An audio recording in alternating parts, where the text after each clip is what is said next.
Assalamualaikum warahmatullahi wabarakatuh. Saya Makfira Aulia dari kelas 11 PM1 akan menerangkan materi tentang teks eksplanasi. Yang pertama adalah pengertian teks eksplanasi. Teks eksplanasi adalah teks yang menerangkan atau menjelaskan mengenai proses atau fenomena alam maupun sosial. Teks ini membahas tentang proses mengapa dan bagaimana peristiwa alam, ilmu pengetahuan, sosial, budaya, dan juga lainnya dapat terjadi. Peristiwa alam di sekitar kita selalu memiliki hubungan sebab akibat serta proses. Yang kedua adalah struktur teks eksplanasi. Struktur teks eksplanasi dibagi menjadi 3. Yang pertama adalah fenomena. Fenomena ini menjelaskan tentang gambaran umum mengenai peristiwa yang akan dibahas. Yang kedua adalah rangkaian kejadian yang menjelaskan tentang apa penyebab dan akibat yang ditimbulkan dari fenomena yang terjadi. Yang ketiga adalah interpretasi. Di bagian ini dapat dikatakan sebagai ulasan atau penarikan kesimpulan. Yang ketiga adalah ciri-ciri teks eksplanasi.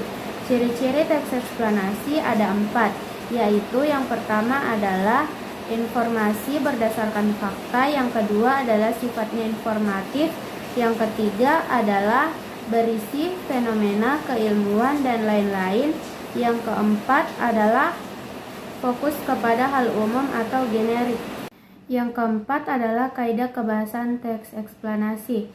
Kaidah kebahasan teks eksplanasi ada 5, yaitu menggunakan kalimat pasif, menggunakan konjungsi kasual dan waktu, terdapat istilah ilmiah, menggunakan kata kerja material dan rasional, dan yang terakhir adalah bersifat informatif. Yang kelima adalah tujuan dan contoh teks eksplanasi.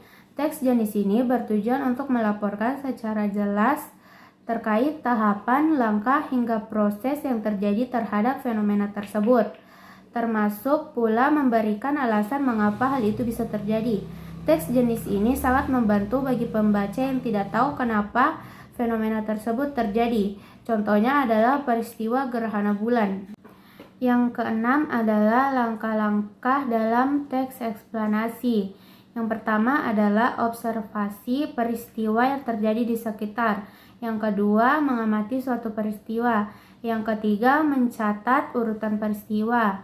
Yang keempat adalah kerangka teks eksplanasi seperti pernyataan umum, deretan peristiwa, interpretasi, atau ulasan. Yang terakhir adalah menyusun teks eksplanasi.